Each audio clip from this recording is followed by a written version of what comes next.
Okay, Love, Death, and Robots, Episode 2, 3 Robots. So the scene is set in a post-apocalyptic city, and what a way to set this scene with our first shot being Xbot 4000 stomping on a human skull to show this is a robot's world now. And I love how then it just takes a humorous turn as you realize these are just 3 robots that are pretty much tourists, taking photos, casually talking about broken down churches, while there's human death all around them. But what I loved is that they had 3 different types of robots here, and 3 different personalities, where this, I feel like, would have felt completely flat if they were 3 the same type of robot, or very similar. I really love they had this Siri-type robot in there, who was purely AI and going by exactly how Siri performs, where she's just giving you these robotic statistics and thoughts and like no emotion to it. Where the baby monitor orange robot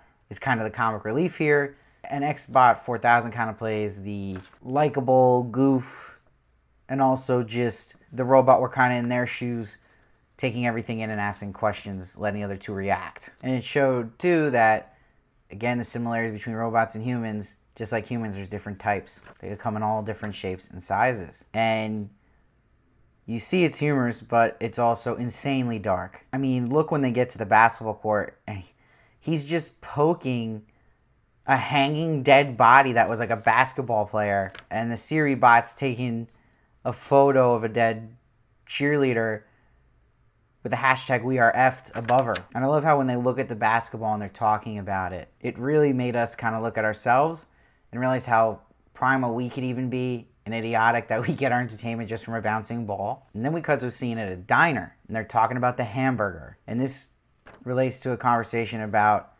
humans putting these in their orifices to generate power. Things coming in, things coming out. That was a great line.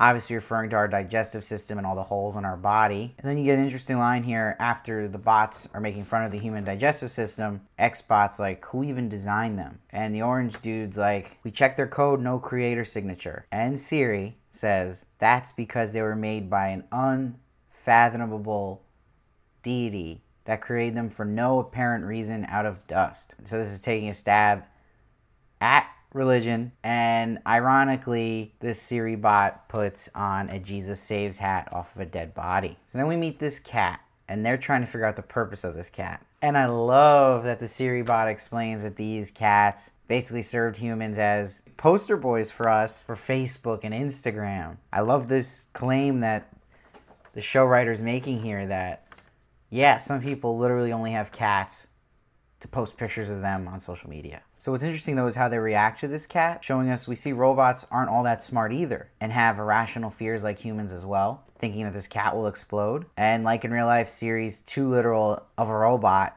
giving a lot of wrong definitions, saying, oh, humans had a game called Exploding Kittens, so yeah, they do explode, they are dangerous, which is completely inaccurate. But to me, it just felt like all the troubles anyone's had with Siri, where they're just giving you these literal answers sometimes, it's not helping you at all. They're still not there yet, and they're just as clueless sometimes, just as humans. But then we get a great part where they see a nuke, and they talk about how it was made to annihilate humans. So the 2 other robots asked, well, did this end them? And the Siri bot's like, no, their own hubris did. Cause them to poison the water, kill the land, and choke the sky. Obviously saying that our end was because of environmental destruction. And they throw in the dig, they screwed themselves by being morons. But we learned from the orange bot that humans eventually engineered their cats to have opposable thumbs, which also caused their end. It's really great they added this part in to have 2 things that cause the end, because I feel like it was necessary to have the cat part to lighten the tone, like it was with the episode's consistency of having super dark and super funny, because the cat thing is hysterical, where the super dark reality part is thinking about